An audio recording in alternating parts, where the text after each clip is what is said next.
Aku pikir liburan ini memang yang kita butuhkan. Meskipun awalnya skeptis, aku harus mengakui bahwa istriku mungkin benar. Saat dia pertama kali menyarankan Bali, aku tak keberatan. Tapi ketika dia mulai menunjukkan resor-resor yang diincarnya, aku sempat menolak. Kami memang belum kaya, tapi pilihan Dila justru menunjukkan sebaliknya. Resor mewah dengan fasilitas lengkap dan banyak kemewahan. Dila, kita tidak mampu membayar ini, kataku. Namun, istriku tak patah semangat. Ayolah, Gino. Sudah lama sekali kita tidak memanjakan diri. Kartu kredit kita sudah lunas. Ini saat yang tepat. Kau tahu betapa kerasnya kita bekerja untuk melunasinya. Dan sekarang kau mau menambah beban lagi? Tanyaku tak percaya. Tidak mungkin. Tapi, seperti biasa, Dila akhirnya berhasil mewujudkan keinginannya. Resor yang akhirnya dipilih Dila memang sangat indah. Terletak di pesisir Kuta, resor itu menawarkan segala yang bisa diharapkan dari surga yang menghadap laut. Cuaca cerah, angin sepa-sepo yang menyejukkan, serta beragam restoran dan bar yang menarik untuk dijelajahi. Rasa sesak di dada akibat kekhawatiran anggaran yang aku rasakan saat memesan perlahan mulai memudar. Proses check-in berjalan dengan lancar. Kami disambut hangat oleh senyum lebar dan minuman penyambut dari staf hotel. Para pelayan dengan sigap mengambil tas kami dan mengantarnya ke suite sebelum kami tiba. Aku menunjukkan kartu kredit sebagai jaminan untuk biaya tak terduga, menandatangani beberapa formulir, dan petualangan kami di resor itu pun resmi dimulai. Dan ini kamarmu, kata pelayan kami, gede, sambil berhenti di depan salah satu pintu di jalan setapak terbuka. Nomornya 2036. Ingat baik-baik, semua layanan termasuk restoran akan menanyakan nomor kamar saat kamu makan di sana. Seolah pilihan Dila yang mewah belum cukup membebani anggaran, ia juga memilih kamar dengan layanan pelayan pribadi. Aku kurang mengerti kenapa kami perlu itu, tapi tekad Dila sudah bulat. Jadi, kami pun mendapatkan pelayan.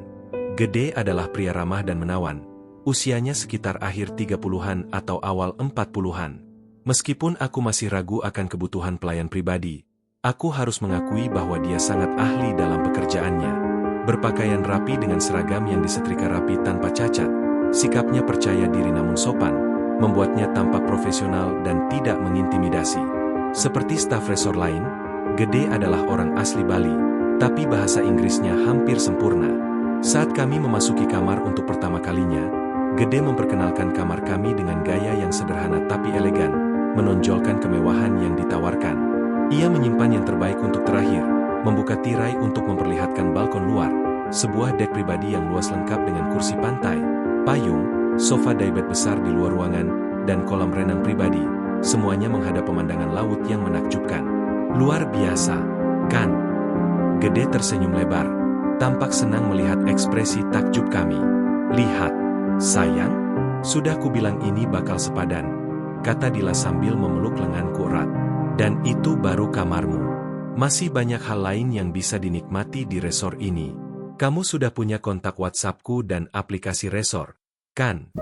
Sudah, jawabku. Bagus. Jangan ragu menghubungiku kapanpun kamu butuh sesuatu. Reservasi, transportasi dengan kereta golf ke restoran, tambahan kipas angin untuk kamar tidur, apapun yang kalian perlukan. Terima kasih banyak, Gede. Sepertinya kami sudah siap, kataku. Bagus sekali. Silakan beristirahat setelah perjalanan panjang kalian. Dan kapanpun kalian siap, resor ini siap dijelajahi. Selamat tinggal, Tuan dan Nyonya. Aku akan menghubungi kalian nanti malam. Dengan sedikit membungkuk, Gede pergi, meninggalkan kami untuk menikmati kemewahan yang menanti. Dila dan aku meluangkan waktu sejenak untuk berganti pakaian dan menyegarkan diri. Dila sudah bersemangat, pikirannya cepat memikirkan pilihan mana yang harus dicoba terlebih dahulu. Aku masih agak kewalahan untuk menentukan, jadi akhirnya aku bilang padanya, aku akan senang melakukan apapun yang kamu inginkan. Jadi, kami melakukan sedikit dari semuanya, berjalan-jalan di sepanjang trotoar resor, melihat-lihat toko, menikmati arak Bali di salah satu bar terdekat, mengintip pantai, dan menyaksikan akhir pertunjukan sulap. Berjam-jam berlalu, dan akhirnya hasrat liburan yang menggebu-gebu di dalam diri Dila pun menyebar padaku. Semua makanan dan minuman yang kami mau bisa kami nikmati. Meski biayanya mahal, sistem all-inclusive memang ada keuntungannya. Satu-satunya batasan sekarang adalah daya tahan tubuh kami. Saat kami selesai makan malam, aku dan Dila sudah benar-benar kenyang dan mabuk juga. Aku baru sadar seberapa kuat minuman itu saat kami berdiri hendak kembali ke kamar. Aku belum sepenuhnya mabuk, tapi hampir. Dila jelas dalam kondisi yang sama, terus-menerus terkikik dan kesulitan berdiri tegak. Saat kami mulai berjalan, aku mulai khawatir apakah kami bisa sampai ke kamar. Aku sebenarnya masih bisa berjalan sendiri, tapi Dila semakin bergantung padaku, bersandar dan menumpukan tubuhnya padaku. Meski aku sendiri hampir kehilangan keseimbangan, mengendalikan dua tubuh yang goyah benar-benar tantangan. Kami baru berjalan seperempat jalan ketika bantuan tak terduga datang. Mau ikut? Gede tersenyum riang, bertelanjang dada dan mengenakan celana pantai, berhenti di samping kami dengan motornya yang hitam. Waktunya pas banget. Aku tertawa. Iya, kayaknya kita perlu. Kebanyakan arak. Nih, arak memang enak buat santai, tapi kurang cocok buat jalan-jalan. Naik aja, aku antar kalian, kata Gede sambil melambaikan tangan, mempersilakan kami naik. Kamu yang di belakang, sayang, kata Dila agak cadel. Aku mau di depan. Sebagai pria sejati, aku mengizinkan Dila duduk di tengah, dan aku duduk di belakang. Takut dia jatuh kalau di belakang. Meskipun duduk, Dila hampir tidak bisa menjaga keseimbangan. Saat motor melaju, ia memegang erat Gede yang sedang mengemudi. Maaf, gumam Dila sambil meminta maaf. Aku agak pusing. Tidak apa-apa, kata Gede. Aku berusaha sekuat tenaga menstabilkan Dila agar dia tak terlalu membebani Gede, tapi sepertinya sia-sia. Setiap kali aku berhasil membuat Dila tegak, ia hanya bertahan sebentar sebelum meringkuk lagi. Akhirnya, Gede berkata, santai saja, kita akan segera sampai. Meskipun Dila mabuk dan berpegangan erat padanya, Gede tetap pandai menavigasi jalan setapak sempit dengan motornya, melewati pejalan kaki dan tikungan dengan mudah. Dari belakang, aku melihat bagian atas gaun Dila sedikit melorot sehingga Gede bisa merasakan sentuhan lembut di punggungnya, dan ia sedikit terkejut. Tapi entah pura-pura tak sadar atau terlalu profesional untuk bereaksi. Namun menjelang akhir perjalanan, kemampuan mengemudi Gede sedikit menurun. Saat berbelok tajam, ban motornya selip, membuat kami terguncang ke samping. Gede segera mengendalikan motornya, tapi pantulan itu membuat Dila menekan punggung Gede. Instingnya membuatnya menahan agar tidak jatuh ke depan dengan meletakkan tangan di paha Gede di depan.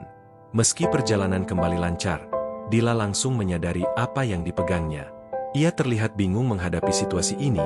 Aku tak yakin apa yang lebih membuatnya khawatir, berdiri tegak atau akibat pelanggaran sosial karena tanpa sengaja meraba kepala pelayan kami. Oh, kata Dila sambil berusaha melepas tangannya dan menyingkir perlahan, memohon agar aku mengambil alih di belakangnya. Maaf ya, aku nggak sengaja jatuh menimpamu seperti ini, sambil merapikan bajunya. Tidak, ini salahku juga. Aku yang membuat kita oleng. Jangan minta maaf, kata Gede, tetap profesional. Aku nggak menyakitimu, kan? Tanya Dila dengan suara khawatir. Tapi tanpa sadar, tangannya kembali ke tempat itu, menepuk-nepuk seolah menenangkan bagian yang sakit. Tidak, aku baik-baik saja. Kamu juga nggak apa-apa. Lihat, kita hampir sampai, kata Gede tetap tenang meski sudah terjadi hal yang agak memalukan. Benar saja, kamar kami sudah dekat. Gede memarkir motornya dan turun untuk membantu menjaga Dila agar tidak jatuh. Terima kasih atas tumpangannya, kataku sambil merogoh saku memberi tip, sambil terus menahan tubuh Dila yang sempoyongan. Sama-sama, Pak, kata Gede dengan ramah menerima uang itu. Silakan minum air dan istirahat malam ini. Kalau ada yang dibutuhkan, hubungi aku, ya. Aku berjanji akan menghubunginya nanti, melambaikan tangan perpisahan, lalu fokus mengantar Dila masuk ke kamar. Kupikir Dila sudah siap tidur, tapi begitu kami masuk, dia langsung menyerangku dengan ciuman penuh gairah. Aku terkejut dengan intensitasnya, tapi segera membalas, hasratnya mengobarkanku. Setelah beberapa saat, aku menarik diri untuk menghela napas. Wah, apa yang merasukimu? Tanyaku heran. Aku benar-benar ingin, kata Dila sambil hampir tertawa. Iya, aku lihat. Main-main sama kepala pelayan itu bikin kamu makin bergairah, ya? Godaku. Aku nggak main-main, cuma nggak sengaja. Jawab Dila dengan cemberut, seolah merasa bersalah. Tentu saja, aku menyeringai. Jadi dia besar, ya? Itu yang bikin motormu nyala. Entahlah. Dia lembut kok, kata Dila tanpa sadar tertangkap oleh candaan. Ah, jadi kamu ngaku meraba kepala pelayan kami. Nakal sekali. Aku tak bisa menahan diri tertawa. Dila tersadar. Dasar brengsek, gerutunya. Aku tertawa. Ayolah sayang, aku cuma bercanda. Aku tahu kamu nggak sengaja. Gede sangat profesional. Aku yakin kalau kamu buka lapisan bajumu, dia juga nggak akan protes. Dia malah mungkin tanya, butuh saya ambilkan yang jatuh? Sayang, kamu nakal banget, kata Dila sambil terkikik membayangkan itu. Aku menghentikan tawanya dengan memeluknya erat. Tentu saja. Sekarang kita sudah di kamar pribadi. Mungkin aku akan tunjukkan seberapa nakalnya aku. Malam itu kami menikmati waktu bersama dengan penuh gairah. Suara Dila tak berhenti mengiringi, dan aku sampai hampir kehilangan kendali. Pikiran terakhirku sebelum terlelap adalah, kenapa kami tidak melakukan perjalanan ini lebih awal? Keesokan paginya, Gede mengirim pesan menanyakan apakah kami ingin diantar lagi ke prasmanan sarapan. Aku langsung menerimanya, karena meski kami sudah cukup segar untuk berjalan sendiri, apa gunanya punya pelayan kalau tidak dimanfaatkan? Tak lama kemudian, Gede datang mengantar kami melewati resor. Kali ini aku duduk bersama Dila di belakang mobil golfnya. Selama perjalanan, Gede mengobrol santai tanpa sedikit pun menyinggung kejadian semalam. Kami tiba di prasmanan dengan lancar, lalu melambaikan tangan ceria untuk mengucapkan selamat tinggal. Tidak seheboh perjalanan tadi malam. Ya, sayang, godaku sambil mengedipkan mata. Dasar kamu, jatuh karena mabuk aja masih dijadiin bahan ejekan, keluh Dila sambil mendesah. Oh, itu bukan cuma jatuh biasa, aku tertawa.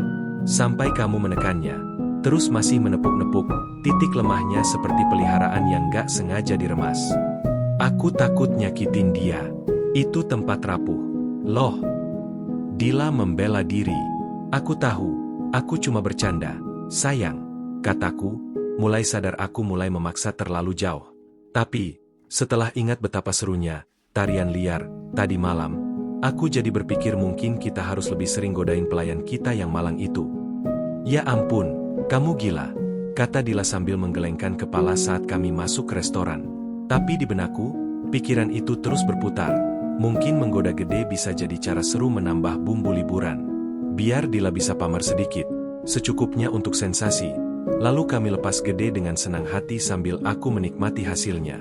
Biasanya membayangkan Dila menggoda pria lain akan membuatku cemburu dan marah. Aku pasti nggak bakal dukung itu. Tapi ada yang berbeda dengan Gede. Mungkin karena sikapnya yang sangat sopan. Atau karena tubuhnya yang lebih kecil membuatnya terlihat kurang mengancam.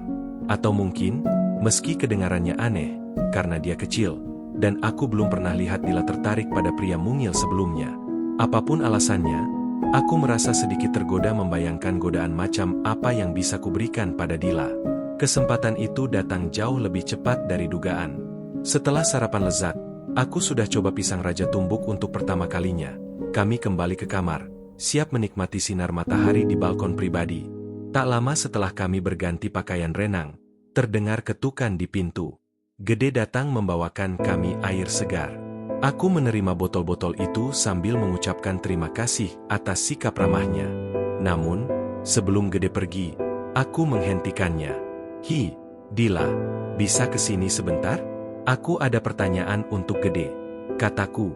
Dila yang sedang mengoleskan tabir surya di kamar mandi, menanggapi panggilanku dan berjalan ke pintu hanya mengenakan setelan pantai. Raga luar biasa istriku terpampang jelas, tapi Gede tetap bersikap profesional. Matanya sama sekali tak melirik Dila. Ada apa, sayang? Tanya Dila sambil menatap kami berdua. Aku tersenyum kecil. Gede, aku mau jujur nih. Setelan pantai ini bikin istriku terlihat sangat memikat. Ya, kalau kami keluar begini, aku yakin bakal bikin pria lain di sini cemburu, kan? Duh, Gino, jangan macam-macam sama Gede. Kamu itu kasar, dia baik, celetuk Dila sambil tertawa. Aku nggak kasar, kok. jawabku cepat. Ini pertanyaan serius. Aku cuma ingin tahu apakah pria lain bakal merasa iri. Kalau aku, pasti sih cemburu. Tapi aku kan bias. Jadi aku pengen dengar pendapat orang lain. Ayolah, Gede, santai aja. Gimana menurutmu? Gede akhirnya melirik sekilas ke arah Dila, tapi ekspresinya tetap netral, tak memperlihatkan isi pikirannya. Menurutku, kalian adalah pasangan tercantik dan tertampan di resor ini, jawab Gede dengan diplomatis. Oh, Gede, kamu nggak jujur, godaku. Tapi aku ngerti kok, kamu harus tetap profesional. Tapi nggak profesional kalau nggak jujur, sahut Gede santai. Terima kasih, Gede, kamu baik banget. Seru Dila sambil tersenyum lebar menanggapi komentar kepala pelayan itu. Aku menghargai pujian itu, tapi juga sedikit kesal karena Gede enggan melepas sikap formalnya. Aku ragu bagaimana harus mendorongnya lebih jauh. Jadi aku berhenti mencoba, setidaknya untuk sekarang. Setelah itu, aku berterima kasih atas airnya dan memberinya sedikit tips sebelum mempersilakan dia pergi. Sore itu, Dila dan aku menghabiskan waktu santai di bawah sinar matahari, menikmati makanan dan minuman khas resor. Kami tidak mabuk seperti malam pertama, tapi cukup untuk tetap merasa rileks. Kami terus saling menggoda, dan aku tahu malam nanti akan seru lagi. Memamerkan pesona Dila kepada Gede sudah menjadi awal yang baik, tapi aku ingin lebih. Jujur saja, aku mulai melihat ini sebagai tantangan pribadi karena Gede tetap menjaga sikapnya yang sopan dan profesional, meski aku sudah mencoba membukanya lebih jauh. Tentu aku ingin Gede menghormati fakta bahwa Dila milikku, tapi bagaimana asyiknya memamerkan Dila kalau responsnya hanya sekadar basa-basi? Aku ingin lebih dari sekadar pujian diplomatis. Aku ingin dia merasakan cemburu. Aku ingin melihatnya terpesona oleh Dila. Lalu aku ingin menunjukkan siapa yang benar-benar berkuasa. Menjelang makan malam, aku punya ide jitu untuk menguji kembali pengendalian diri Gede. Aku mengirim pesan kepadanya, mengatur waktu agar dia menjemput kami dari restoran. Gede membalas dengan cepat, jebakan ini sudah siap. Dila sendiri tak membuat segalanya lebih mudah, mengenakan gaun merah yang sangat memikat, menonjolkan lekuk tubuh dan kakinya yang indah. Lebih menantang lagi, bagian atas gaunnya dibuat dengan bahan tembus pandang yang hampir memperlihatkan semuanya, meski secara teknis masih tertutup. Kami menikmati makan malam dengan tenang, kali ini mengurangi alkohol, tapi sentuhan kecil di antara kami sudah cukup memberi tanda bahwa begitu sampai di kamar, kami akan segera melepas segala beban. Darahku sudah berdebar kencang, tapi mengingat apa yang kubuat untuk Gede, malam ini akan jadi momen yang tak terlupakan. Saat keluar dari restoran, Gede sudah menunggu, siap mengantar kami kembali. Aku sempat ragu untuk meminta Dila duduk di depan bersama Gede di mobil golfnya, tapi aku memutuskan untuk tak terlalu memaksakan diri. Mataku tetap waspada, menunggu momen di mana Gede akan melirik Dila yang mengenakan gaun terbuka itu. Namun, aku kecewa karena itu tak pernah terjadi. Tantangan sesungguhnya untuk Gede ternyata belum dimulai. Begitu sampai di kamar, Gede bersiap pergi, tapi aku menghentikannya dan mengundangnya masuk. Kedua wanita itu terlihat sedikit bingung, tapi tak menolak. Aku meminta mereka menunggu sebentar sambil mengambil uang tunai. Setelah itu, aku menyerahkannya kepada Gede yang menerimanya dengan sikap ramah seperti biasa. Tapi aku belum selesai. Gede, sebelum kamu pergi, maukah kamu membantu istriku melepas gaunnya? Tanyaku. Dila menoleh padaku, jelas menunjukkan rasa tidak percaya. Tapi Gede, seperti biasa, tetap tenang dan profesional. Tentu saja aku senang membantu, tapi bukankah itu sesuatu yang biasanya kau lakukan sendiri? Jawab Gede dengan sopan. Aku selalu kesulitan dengan jepitan kecil itu, apalagi kalau aku sudah agak lelah. Aku ingin menghindari kesulitan dan rasa malu, kataku. Kamu benar-benar akan membantuku. Gede tampak berpikir sejenak. Aku anggap ini kemenangan kecil. Dia belum tergoda, tapi aku sudah berhasil membuatnya sedikit goyah. Itu kemajuan. Nona, kamu butuh bantuanku? Tanya Gede sambil menoleh ke Dila, seolah ingin menghilangkan canggung yang ada. Dila menatapku, membaca ekspresiku, seolah tahu ada maksud tersembunyi di balik kata-kataku. Sebuah senyum tipis mengembang di wajahnya. Ya, Gede, tentu saja itu akan menyenangkan, katanya sambil tersenyum dan berbalik menghadap Gede. Tapi kau harus tahu, Aku tidak memakai busana dalam bagian atas. Bukan karena aku keberatan. Aku memang orang yang sangat nyaman. Cuma aku ingin memberitahumu agar tidak terkejut. Gede mengangguk. Tetap tenang. Seperti percakapan sehari-hari. Terima kasih sudah memberitahuku. Kalau begitu, maukah kau berbalik agar aku bisa membantu?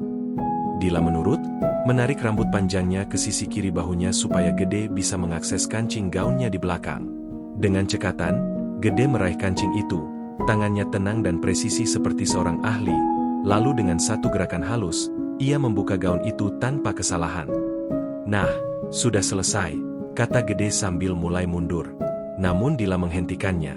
Tunggu, bisakah kau membuka resleting di bagian belakang juga? Aku sudah tak sabar ingin melepasnya. Dengan pandangan penuh pengertian, Dila menatapku dan mengedipkan mata. Dia jelas paham permainan yang kubuat. Gede ragu sejenak, lalu tersenyum. Tentu saja, Nona.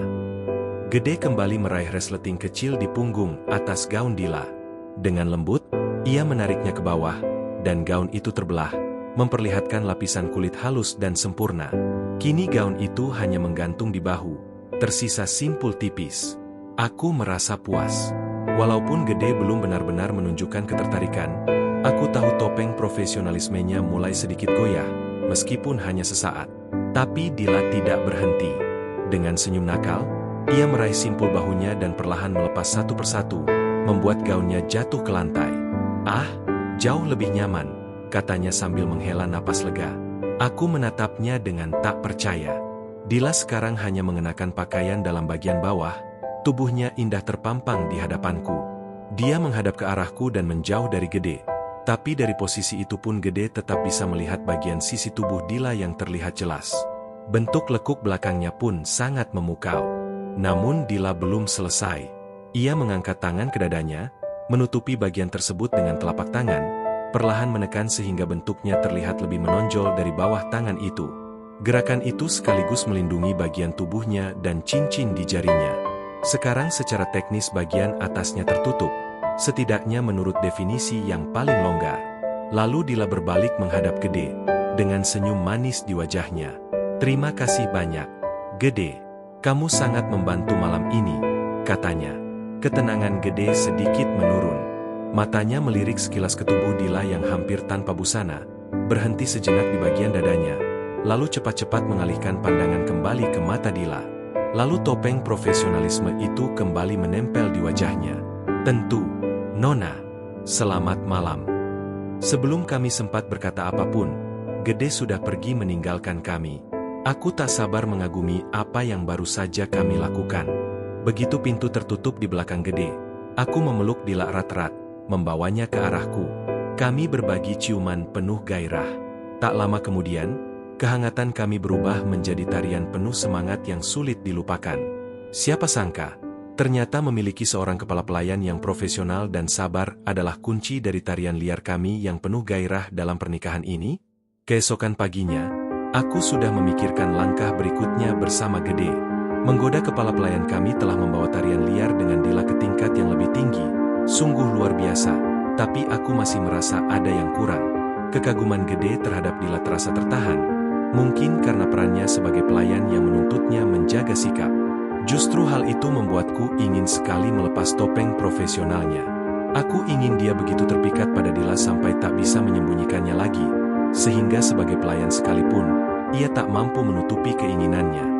Setelah itu, aku bisa menarik Dila kembali ke sisiku, sebuah permainan kekuasaan yang paling sempurna. Gede mungkin pelayan kami karena keadaan, tapi aku ingin menunjukkan siapa yang benar-benar memegang kendali. Malam itu, aku mengambil inisiatif. Sekali lagi, aku memastikan Gede siap mengantar kami setelah makan malam. Dan sekali lagi, aku mengundangnya masuk ke kamar.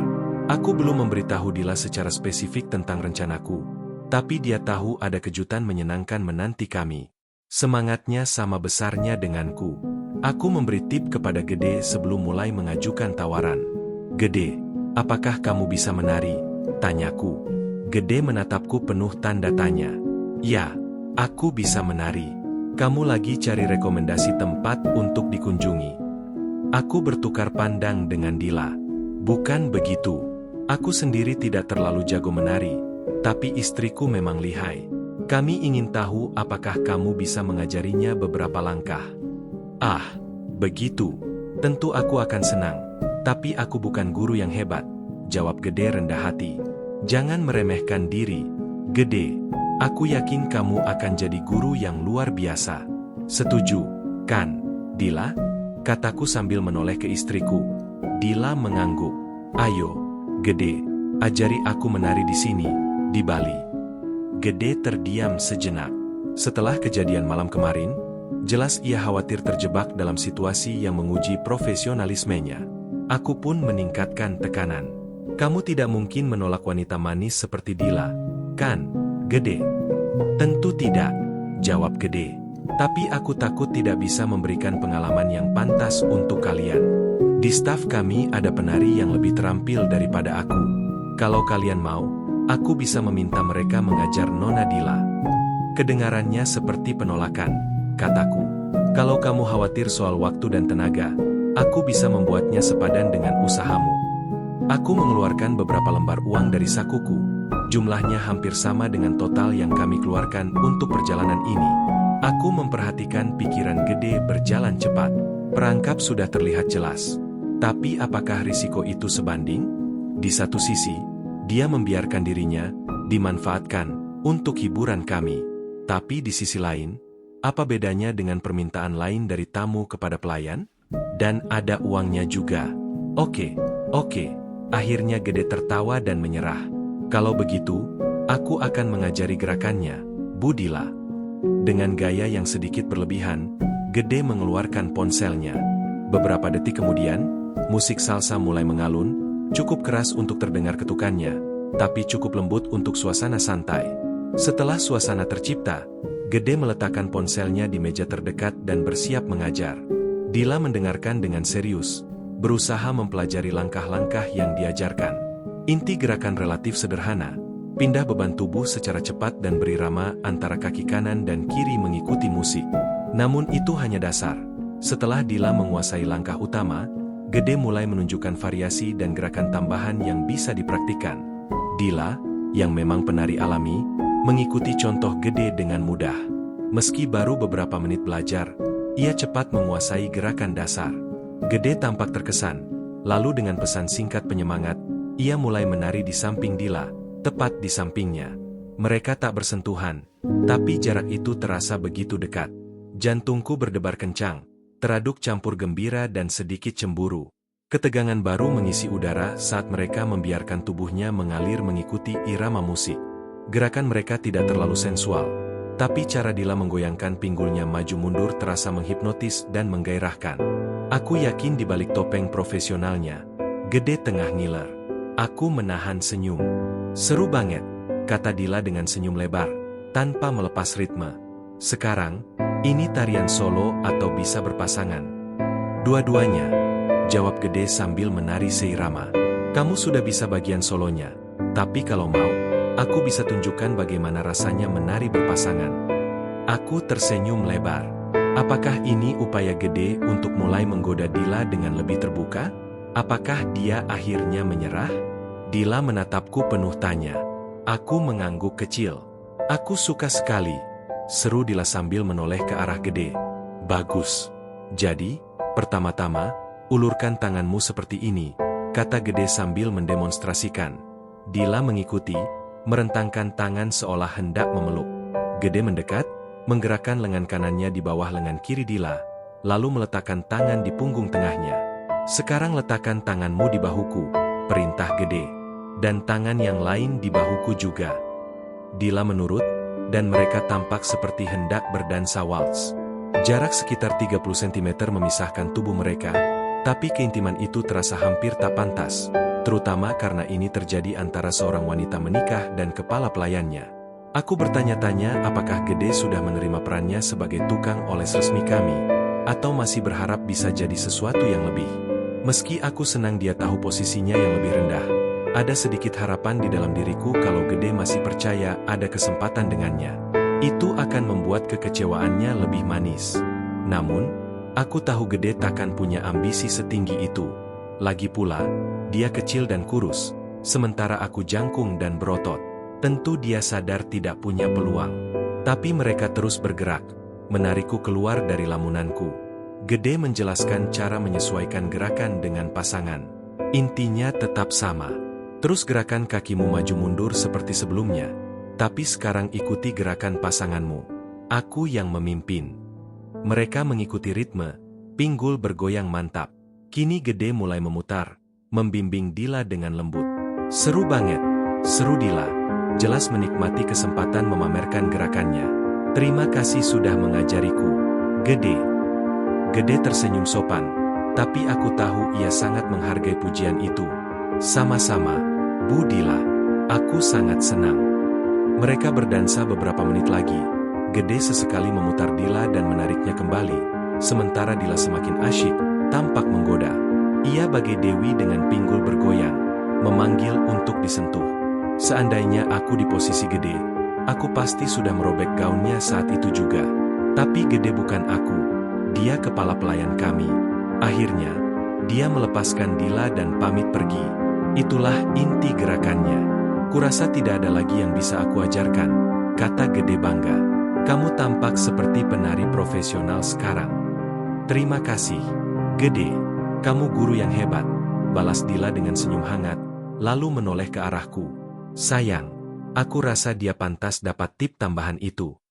Aku menghampiri dan menyerahkan uang yang tadi aku siapkan. Gede menerima dengan sopan, memasukkannya ke saku. Terima kasih, Pak. Semoga kalian menikmati malam ini, kata Gede sambil pamit.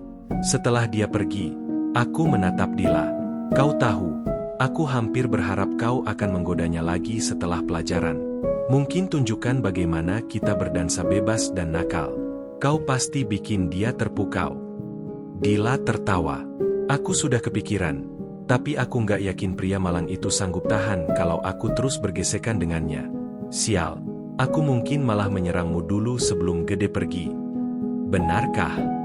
Aku terkekeh, merangkul Dila erat. Mau bikin pria malang itu nonton kita saling memabukkan. Jangan pura-pura nggak suka, goda Dila sambil menyentuh dadaku. Kamu kan suka pamer. Aku menyeringai. Memang, mungkin lain kali aku buat dia bertahan lebih lama. Dasar nakal, bisik Dila menggoda. Tak lama kemudian, aku buktikan betapa benarnya kata-katanya. Keesokan harinya, aku tak bisa lepas dari pikiran itu. Betapa panasnya kalau aku meniduri Dila tepat di depan mata Gede. Selama ini, niatku cuma menggoda Gede dengan Dila lalu mengusirnya dengan tangan kosong. Tapi bayangkan, benar-benar bersama Dila di hadapannya, sementara dia hanya bisa menonton. Itu seperti skenario alfa beta klasik, di mana aku sebagai alfa menunjukkan superioritasku dengan jelas. Semakin aku membayangkan, semakin aku suka ide itu. Tentu, aku harus memberinya kesempatan yang tak akan pernah kuberikan pada pria lain, melihat Dila yang kusayangi diseragai. Tapi Gede begitu tenang dan terkendali, aku sama sekali tak merasa terancam. Secara teknis dia mungkin punya kemampuan, tapi akulah satu-satunya pria sejati di ruangan itu. Meski skenario itu menggoda, aku meragukan profesionalisme Gede mau membuatnya ikut bermain. Dia pasti bakal mencari cara sopan untuk pamit, dan kesenanganku pun berakhir. Andai saja ada cara untuk membuatnya tetap tinggal. Tiba-tiba, sebuah ide muncul di benakku. Aku tidak menceritakan detail rencanaku kepada Dila, hanya mengatakan saat makan malam bahwa aku punya rencana seru untuk bersenang-senang bersama Gede malam ini. Suaraku kujatuhkan sedikit, memberi nada konspirasi. Ini akan jadi hal terkotor yang pernah kita lakukan dengannya. Dila tampak penasaran, tapi saat dia minta penjelasan, aku cuma tersenyum malu-malu. Jangan bocorin rahasia. Ikuti saja arahanku. Kalau kamu pikir tarian liar kita tadi malam sudah gila, tunggu sampai malam ini. Ia hanya menyeringai penuh semangat, tak bertanya lebih lanjut. Kami selesai makan malam tak lama kemudian, lalu aku mengirim pesan ke Gede untuk menjemput kami. Sebentar lagi kami akan kembali ke kamar, dan aku tahu kesenangan sesungguhnya baru akan dimulai. Gede datang dengan kereta golfnya beberapa menit kemudian, tanpa sedikit pun menyadari rencanaku. Kasihan dia sama sekali tak tahu betapa liarnya malam ini. Hanya memikirkan itu, aku sudah harus berjuang keras menenangkan titik maskulinku agar tak terlalu tegang. Setibanya di kamar, Aku mengajak Gede masuk. Sesaat aku pikir dia akan mundur, tapi ia malah tersenyum sopan dan melangkah masuk. Kupastikan pintu tertutup rapat. Tidak ada jalan keluar malam ini. Ada yang bisa aku bantu, Tuan? Tanya Gede, berusaha menutupi keresahan yang pasti dirasakannya. Aku dan Dila ada permintaan yang agak tidak biasa, kataku pelan, memilih kata dengan hati-hati. Biasanya kami tak akan minta hal seperti ini, tapi kamu sangat membantu selama ini, dan ini sesuatu yang tidak bisa kami lakukan sendiri. Senang bisa membantu, seperti biasa, jawabnya lancar. Ada apa, Pak? Aku tersenyum dan berkata, mungkin lebih mudah kalau aku tunjukkan. Ayo ke balkon. Gede sempat ragu, tapi segera mengangguk. Kami bertiga keluar lewat pintu kaca geser. Lampu balkon aku nyalakan agar Gede bisa melihat dengan jelas apa yang akan kami lakukan. Jantungku berdetak kencang saat aku merogoh saku dan mengeluarkan beberapa lembar uang pecahan besar. Jumlahnya lumayan, bisa jadi rezeki nomplok bagi siapa saja yang tinggal di Bali. Gede, lihat ini bisa jadi milikmu, kataku sambil menunjuk dipan besar di balkon. Kami cuma perlu kamu berbaring di situ sebentar. Gede menatapku waspada. Kau cuma mau aku berbaring? Tidak butuh apa-apa lagi. Enggak, cukup berbaring, tegasku. Tinggal di situ sampai aku suruh bangun lagi, dan tipnya jadi milikmu. Matanya bergeser antara aku dan uang tunai di tanganku. Aku tahu dia ingin bertanya, tapi bertanya mungkin bakal bikin aku cabut tawaran ini. Lebih parah lagi, aku bisa saja mengeluh ke manajemen resor kalau dia menolak permintaan kami, yang bisa membahayakan pekerjaannya. Jelas Gede tak nyaman, tapi situasinya sudah terperangkap. Akhirnya, dia mengambil satu-satunya pilihan yang ada, menerima tawaranku. Apapun yang Anda butuhkan, Tuan, kata Gede dengan lancar, berjalan menuju dipan dan berbaring telentang di atasnya. Aku tidak bisa sepenuhnya menyembunyikan seringai yang tersungging di wajahku sebelum menoleh ke Dila. Baiklah, sayang, kurasa sudah waktunya. Bagaimana kalau kita tunjukkan pada Gede apa yang sudah kita latih beberapa malam ini? Dila menangkap maksudku, tersenyum nakal. Egois banget kalau kita simpan sendiri, kan? Ya, egois banget. Aku menimpali sambil melirik ke arah Gede. Gede, aku mau kamu perhatikan baik-baik. Aku akan tunjukkan bagaimana kami memuaskan perempuan di tempatku. Tanpa menunggu jawaban, aku merengkuh Dila dalam pelukanku, menatap matanya dalam-dalam. Kegembiraannya jelas terlihat, hampir tak bisa disembunyikan di balik senyum lebarnya. Kamu siap untuk ini, sayang? Tanyaku dengan suara rendah penuh arti. Siap, kalau kau siap, jawab Dila sambil menggigit bibirnya dengan menggoda. Itu saja yang kubutuhkan. Aku mencondongkan tubuh, mengecup kelopak bibirnya dengan lembut. Dila membalas dengan senyum manis. Tangannya segera meraih kepalaku, menarikku ke dalam ciuman kedua, lalu yang ketiga. Hasratku pada Dila membara. Kehadiran Gede sebagai penonton membuat adrenalin mengalir deras, melupakan segala kekhawatiran. Hanya ada keinginanku yang membara untuk secara terbuka menandai Dila sebagai milikku, menegaskan superioritas maskulinitasku di depan kepala pelayan kami yang jelas hanya bisa bermimpi berada di posisiku. Dila dan aku mulai berbagi rasa dengan intens. Tangan kami menjelajahi satu sama lain tanpa henti. Aku menyapu lembut setiap lekuk tubuhnya yang bisa kugapai, menegaskan klaimku, tapi itu belum cukup. Aku menarik diri sejenak dari ciuman panjang itu, lalu menoleh ke Gede yang memperhatikan kami dengan ekspresi sulit terbaca. Lihat betapa memesonanya dia, Gede, tanyaku tak bisa menahan diri. Ya, Tuan, sangat panas, jawab Gede dengan nada sopan tapi tanpa ekspresi berlebihan. Aku agak kesal dengan tanggapannya yang datar, tapi tak membiarkannya mengalihkan fokusku. Profesionalisme Gede memang masih kuat untuk saat ini, tapi aku yakin itu hanya sementara. Kamu belum lihat apa-apa. Dia akan jadi lebih panas lagi, kataku sambil bersiap untuk langkah berikutnya. Aku melepaskan pelukan dari Dila, tanganku segera meraih ikat pinggang. Dengan gerakan cepat, aku membuka gesper dan menariknya dari celana, lalu melemparkannya ke lantai di sampingku. Kenapa kamu nggak bantu aku buka, sayang? Tanyaku sambil menatap tajam ke arah selangkanganku. Dila tersenyum nakal, tangannya mulai meraba kaitan celanaku, tapi aku hentikan. Tidak, mulai dari lututmu. Oh, anak nakal kamu, bisik Dila dengan suara penuh godaan. Ia pun menurut, kemudian duduk di hadapanku. Sekilas ia melirik ke arah Gede, tapi pandangannya segera kembali padaku. Jemarinya mulai membuka kancing celanaku perlahan. Begitu pengait terlepas, Dila dengan hati-hati membuka resleting celanaku. Sebuah sensasi yang aneh, antara menjengkelkan dan menggairahkan. Celanaku perlahan tergulung di sekitar kakiku. Tapi Dila belum selesai. Perlahan, jarinya mengait ke pinggiran karet busana dalam bawahku, lalu menariknya turun juga. Titik maskulinku yang masih kaku, yang baru saja bebas, terayun lembut ke udara. Gerakannya hampir saja menyentuh wajah Dila saat naik, berhenti tepat di depan hidungnya.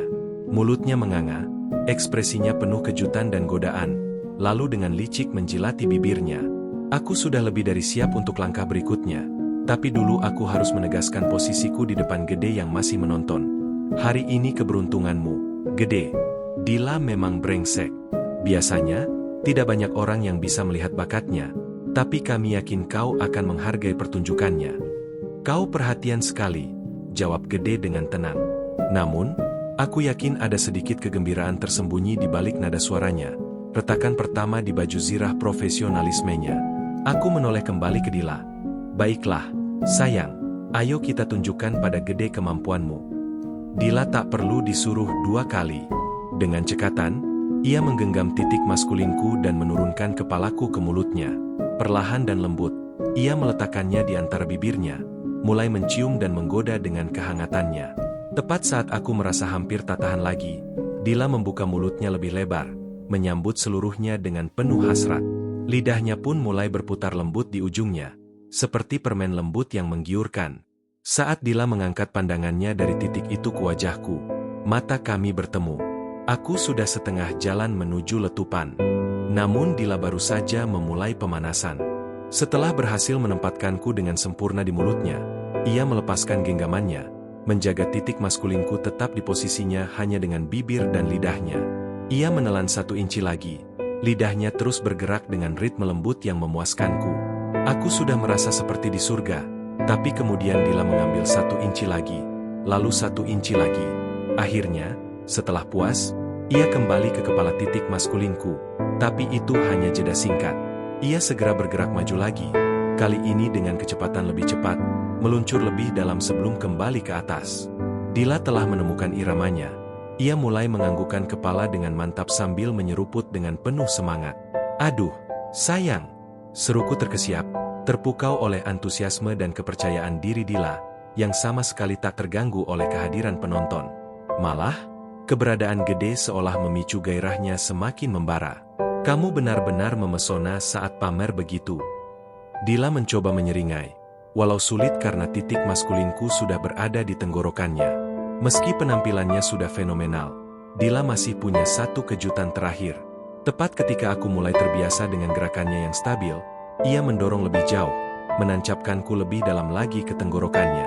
Sedikit demi sedikit, titik maskulinku masuk ke mulutnya hingga bibirnya menyentuh panggulku. Dila telah menenggelamkanku sepenuhnya. Ajaibnya, ia mampu mempertahankan posisi itu cukup lama untuk menatap mataku, walau refleks muntahnya sudah aktif. Otot-otot tenggorokannya mencengkeram erat, berusaha mendorongku keluar, tapi kejang-kejang itu justru membawaku ke puncak kenikmatan yang tak pernah kuduga sebelumnya. Akhirnya, Dila mulai kelelahan dan melepaskanku sambil terengah-engah. Setelah menarik napas dalam-dalam, ia menatapku dan tersenyum penuh kemenangan. Aku terdiam sejenak. Dila memang tak pernah ragu memberikan tarian liar dengan bibirnya, tapi ini kali pertama ia benar-benar menguasai seni itu.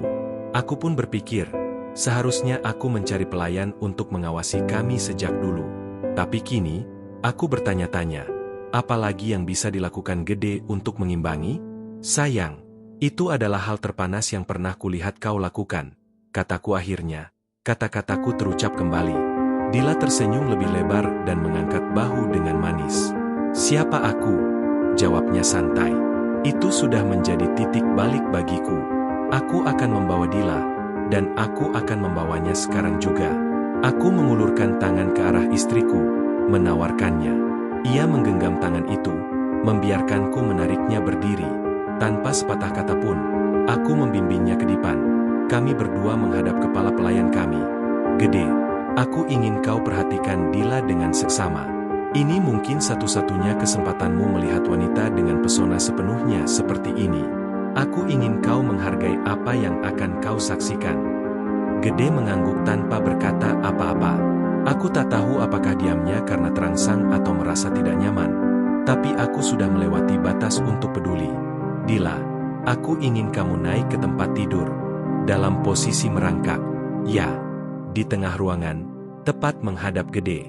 Aku ingin dia berada di posisi paling depan, agar benar-benar menyaksikan betapa luar biasanya dirimu malam ini. Ucapku pelan, namun tegas. Tanpa ragu, Dila mengikuti arahanku.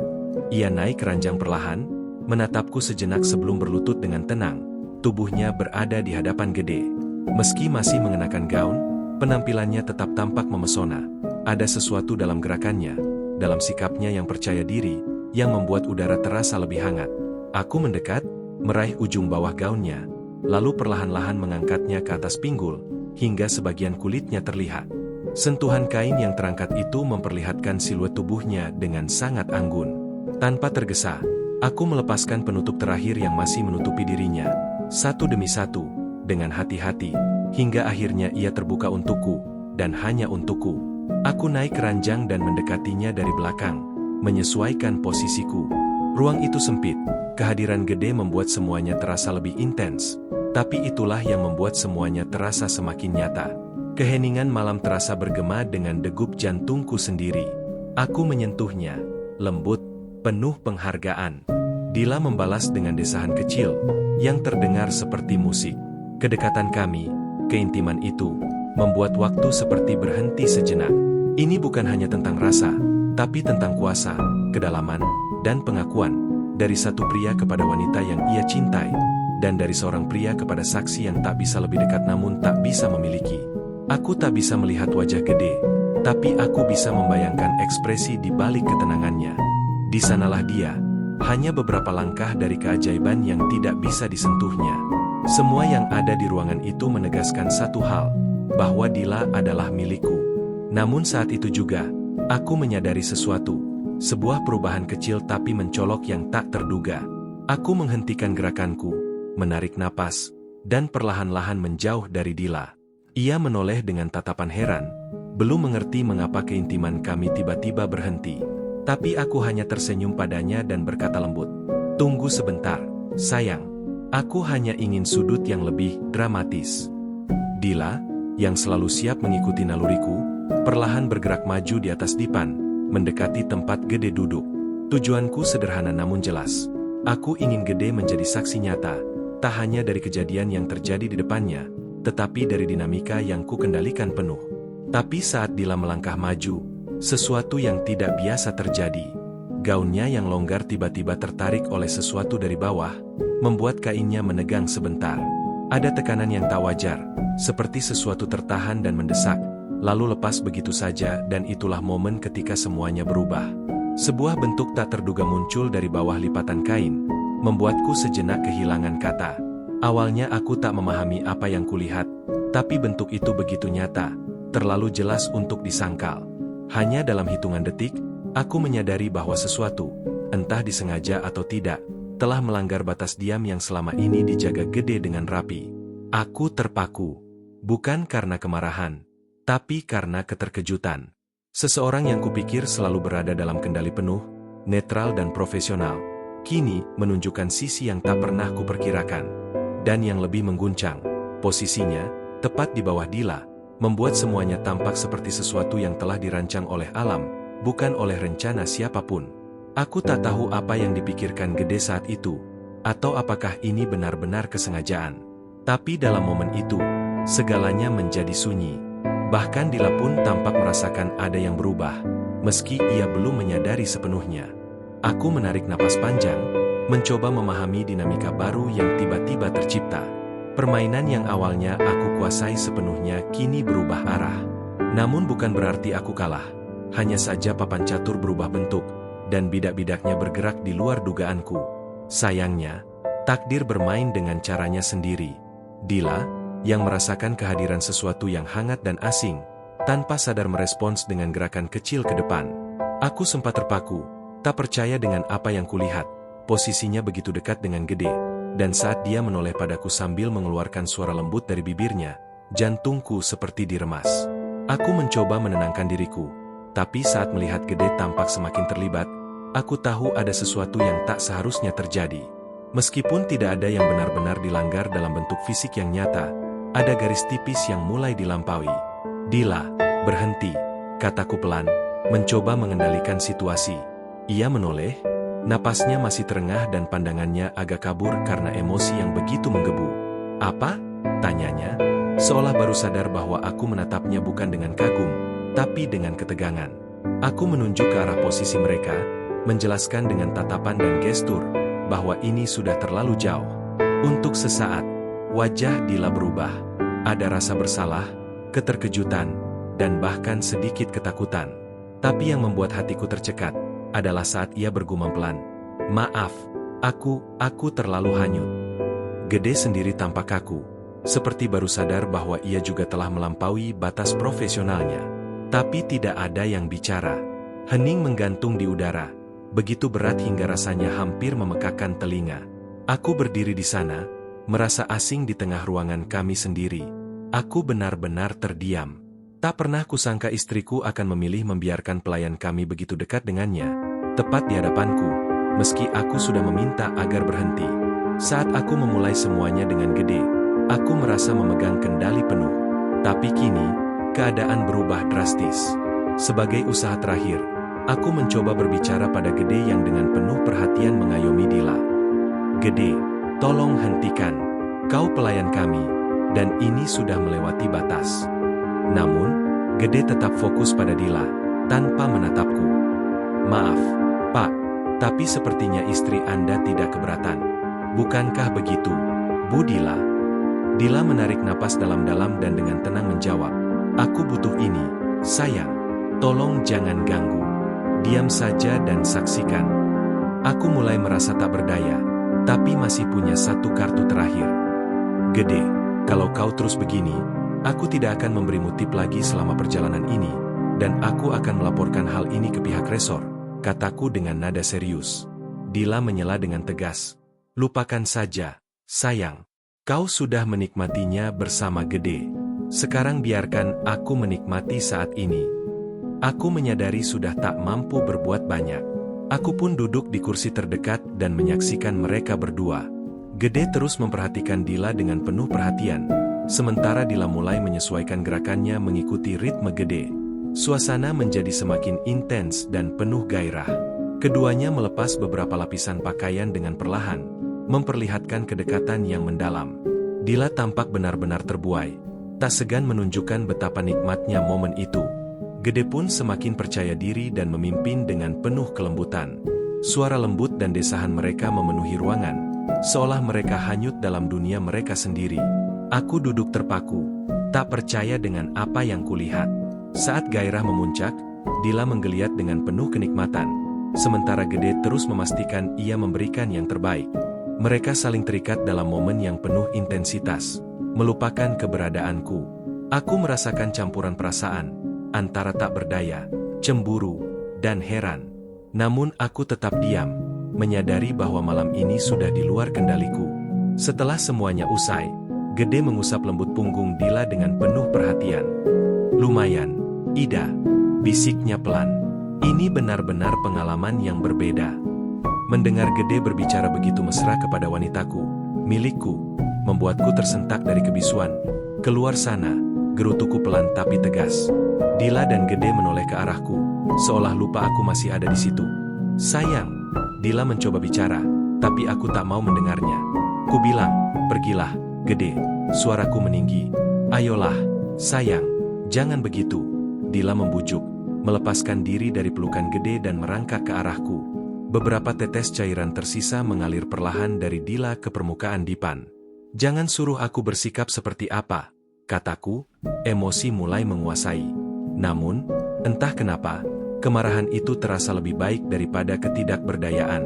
Dila mengernyit lalu menoleh ke Gede. "Gede, kurasa dia benar. Kau harus pergi. Jangan khawatir, aku akan pastikan kau dapat apa yang dijanjikan." "Persetan," Jawabku tegas sambil berdiri. Tunggu, Budila, jangan khawatir. Gede buru-buru mengenakan seragamnya, tanpa sempat membersihkan diri dulu. Pak Gino, maafkan saya. Saya hanya ingin membantu istri Anda yang terlihat butuh perhatian. Saya tak bermaksud membuat Anda marah. Amarahku berubah jadi muak. Beraninya dia bersikap seperti itu padaku. Dila tampak sadar akan ketegangan itu. Gede, pergi saja. Sayang, ikut aku ke balkon. Jika Gede masih bicara sepatah kata pun, aku tak tahu apa yang akan kulakukan. Tapi dia memilih diam, buru-buru pergi meninggalkan suite kami. Dila melangkah ke arahku, menggandeng tanganku menuju balkon yang menghadap laut. Sayang, aku tahu kamu kesal, katanya lembut. Tapi ini semua memang ide kamu. Aku cuma ikut. Ini lebih dari sekadar ikut, jawabku dingin. Kau meniduri pelayan kami. Dila menatapku penuh pengertian. Abaikan saja Gede. Biar aku yang buat kamu lupa semuanya. Aku masih lemah, tubuhku masih tanpa busana. Dila menggenggam tanganku dan mulai menenangkanku dengan lembut. Meski marah, aku mulai merasa terangsang lagi. Tak lama kemudian, Dila kembali membuatku merasa nyaman. Setelah semuanya, kami beres-beres dan pergi tidur. Aku masih linglung, sulit mempercayai apa yang baru saja terjadi. Dila terlihat biasa saja, tapi setiap kali aku memejamkan mata, bayangan Gede dan Dila terus menghantui pikiranku. Suara mereka bergema di kepalaku, tak bisa hilang begitu saja. Aku terbangun dalam keadaan kehilangan keseimbangan. Meski tubuhku masih terasa lelah, amarah tetap mengalir deras dalam darahku. Suasana hatiku pun sedang buruk. Meninggalkan Dila yang masih terlelap di tempat tidur, aku segera berpakaian dan melangkah keluar, berharap udara pagi yang segar bisa sedikit menenangkanku. Aku berjalan menuju gedung utama resor, lalu langsung masuk ke kedai kopi yang ada di sana. Kupesan 2 gelas kopi Irlandia untuk kamar 2036 dan mencari tempat duduk yang nyaman di luar lobi utama. Aku hampir menghabiskan cangkir kedua ketika sebuah suara yang tak asing tiba-tiba terdengar dari belakang. Pagi yang cerah, bukan, Tuan? Aku menoleh dan melihat sosok Gede berdiri di sana. Seketika, darahku mendidih dan tanpa pikir panjang aku bangkit dari kursi. Amarah yang membara membuatku tak bisa mengendalikan diri. Tanpa sadar aku melemparkan kail yang ada di tangan ke arah rahangnya. Kail itu mengenai dengan suara keras, membuat wajahnya terpental ke samping, dan Gede langsung terjatuh pingsan. Gede terkulai di lantai. Sesaat, aku merasakan kepuasan yang aneh dan membingungkan. Ya Tuhan, teriak seorang resepsionis yang berlari mendekat bersama rekan kerjanya. Jono, kamu baik-baik saja. Mereka memeriksa pria yang terjatuh itu, lalu menoleh padaku dengan wajah bingung. Kenapa? Apa yang dia lakukan padamu? Jono, aku menatap lebih dekat ke wajah pria yang kulukai, dan sebuah rasa ngeri merayapi pikiranku. Aku baru menyadari aku salah pukul, bukan Gede yang tergeletak di sana, melainkan pria lain yang sama sekali tak bersalah. Resepsionis itu tak menunggu jawaban dariku dan segera menghubungi bantuan lewat walkie-talkie. Aku duduk kembali dengan perasaan kacau di kursi yang tadi kupakai. Apa yang sudah kulakukan? Aku masih tertegun ketika 2 petugas keamanan resor datang menjemputku. Di sekitar kami sudah berkumpul kerumunan pekerja yang tengah memberikan pertolongan medis kepada Jono, sambil memastikan aku tidak akan melakukan kekerasan lagi. Aku mengikuti mereka dengan tenang, menerima apapun konsekuensi yang harus kutanggung. Namun tiba-tiba aku teringat, Dila masih ada di suite kami. Dia tak tahu apa yang sedang terjadi padaku. Tunggu, bisakah seseorang memberitahu istriku apa yang sedang terjadi? Dia seharusnya ada di suite kami, kamar 2036, pintaku. Petugas keamanan berhenti sejenak. Salah satu dari mereka berjalan menuju resepsionis, dan keduanya mulai berbisik cepat dalam bahasa Bali. Resepsionis itu kemudian pergi ke mejanya, menggumamkan sesuatu ke walkie-talkie-nya. Suara balasan terdengar, diikuti percakapan bolak-balik yang cukup lama. Akhirnya, resepsionis kembali dan berbicara kepada penjaga yang mengawalku, yang kemudian menyampaikan kepadaku, "Baik, Pak, kami sudah menanganinya. Kami telah berbicara dengan Gede, kepala pelayan Anda, dan menjelaskan situasinya. Dia ingin meyakinkan Anda bahwa istri Anda berada dalam pengawasan yang tepat. Dia akan memberikan perhatian khusus sampai semuanya selesai." Kemarahanku kembali datang, tapi kali ini warnanya bukan merah menyala, melainkan hitam pekat. Tak ada keraguan tentang maksud Gede, dan aku sadar, tak ada yang bisa kulakukan untuk menghentikannya. Saat petugas keamanan membawaku pergi menuju takdirku, pandanganku dipenuhi bayangan Dila yang berbaring di tempat tidur kami, tenggelam dalam kelezatan mengerang penuh gairah memanggil nama kekasih barunya. Dan kemudian ada Gede, yang terus-menerus menembus di antara kedua kaki Dila. Inti maskulinnya mencapai kedalaman ruang kasihnya, mulutnya terbuka penuh kenikmatan saat ia selesai sekali lagi di dalam Dila. Dan yang paling menyakitkan, setelah ia selesai, dia akan mencondongkan tubuhnya ke telinga Dila dan berbisik, "Aku akan menemanimu lagi malam ini." Dan Dila hanya bisa menjawab, "Silakan."